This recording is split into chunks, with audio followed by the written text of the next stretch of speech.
Bonsoir, j'espère que vous allez bien. Je voulais partager une petite pensée du jour. Bonjour.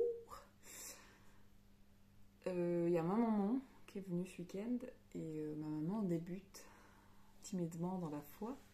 Et en fait, à la fin du culte auquel elle m'a accompagnée hier, on a croisé le pasteur et en gros, voilà, elle s'est justifiée d'être là jamais parce que déjà elle habite loin et qu'en plus, voilà, c'est pas sa tasse de thé, quoi.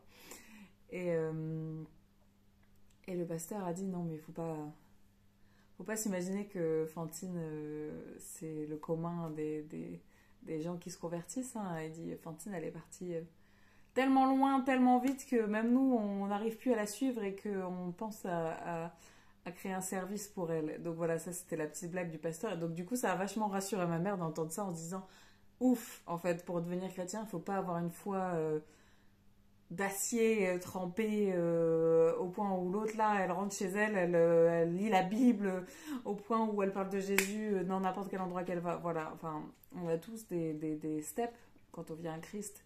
On a tous des choses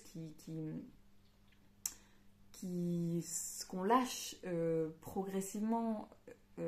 Voilà, en fait, juste moi, c'est comme ça que je suis. Et en fait, je me suis fait la réflexion, je me suis dit, mais quand je suis venue à Christ, c'est pas l'église qui m'a mis la pression. C'est pas mes frères et sœurs en Christ qui m'ont mis la pression. C'est certainement pas Jésus qui m'a mis la pression et qui était exigeant envers moi. Non, la plus exigeante envers moi, c'était moi-même en fait. Parce qu'en fait, quand j'ai rencontré Christ, j'ai enfin rencontré un modèle parfait. En fait, toute ma vie, j'étais en train de me dire, mais je comprends pas, rien fait sens dans ce monde. Enfin, je trouvais pas d'équivalent. Enfin, pas d'équivalent, mais j'avais l'impression que mes intentions étaient bonnes et autour de moi, je voyais pas la même chose chez les gens. J'étais toujours en train de courir après un amour qui, j'avais l'impression, n'existait pas. Et en fait, quand j'ai rencontré Christ, je me suis dit, mais il est là l'exemple que j'ai cherché toute ma vie. Il est là l'exemple vers lequel je veux tendre, en fait. Il est là l'homme vers qui, comment dire, je me sens en sécurité, je me sens... Voilà, en fait, un modèle, quoi. Quand on n'a pas eu de modèle dans sa vie, il y a eu personne qu'on admirait, voilà, rencontrer Christ, ça secoue. Et en fait, moi, à partir du moment où j'ai rencontré Christ, j'ai eu l'impression de... Bah, c'est biblique de toute manière. Je suis redevenue une toute petite fille. Je suis redevenue une petite fille et tout m'est devenu tellement précieux. Tout conseil, toute parole biblique, tout preach, tout sermon, tout parole prophétique, tout est devenu tellement précieux en fait. Et en fait, je me suis tellement nourrie que j'ai monté en maturité spirituelle très vite. Et je remercie le Seigneur parce que j'étais bien entourée.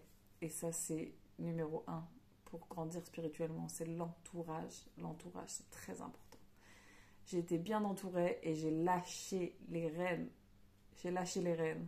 C'est-à-dire que j'ai accepté le process. C'est-à-dire qu'il y a eu énormément de changements dans ma vie au début de ma conversion. Et voilà. Et en fait, c'est pas quelque chose que j'ai mal vécu, au contraire. Et en fait, je suis tellement amoureuse de Jésus que, en fait, il y a des moments où j'ai l'impression d'être en apnée. Parce que, pas j'apprends plus rien de nouveau, mais c'est que des fois... en fait, des fois, quand vous apprenez vos leçons, il y a la théorie, il y a la pratique. Et donc, du coup, quand vous apprenez des choses bibliques ou théoriques, bah, il faut que vous puissiez les mettre en pratique dans votre vie. Donc, voilà, par exemple, des leçons sur la patience, des leçons sur le fait de savoir se taire. Bah, ça, c'est des leçons, c'est rigolo. Quand on les lit, on est en mode ouais, j'ai compris, je sais à quoi ça sert. Et après, quand ça t'arrive dans la vraie vie, t'es en mode Seigneur, juste ma cocotte, je t'apprends en fait. Voilà. Et donc, des fois, j'ai des phases où j'ai l'impression d'être tellement en manque de Dieu. C'est trop bizarre. J'ai tellement envie de plus de lui. D'être plus près. Comme son disciple Jean, d'être posé sur son cœur comme ça et d'écouter son cœur. Et genre juste... Il y a des périodes où j'ai des rêves qui me disent spécifiquement ce que je dois faire. C'est-à-dire que j'avais des objets chez moi dont il fallait que je me débarrasse. Et par un songe, le Seigneur, il m'a fait comprendre que ça, fallait que ça dégage. Premier truc que j'ai fait le matin en me levant, c'est j'ai pris, j'ai jeté. Enfin, voilà. En fait, moi, je suis comme une gosse. J'attends que mon papa, il me donne des instructions. Bref. Donc voilà, en fait, ne...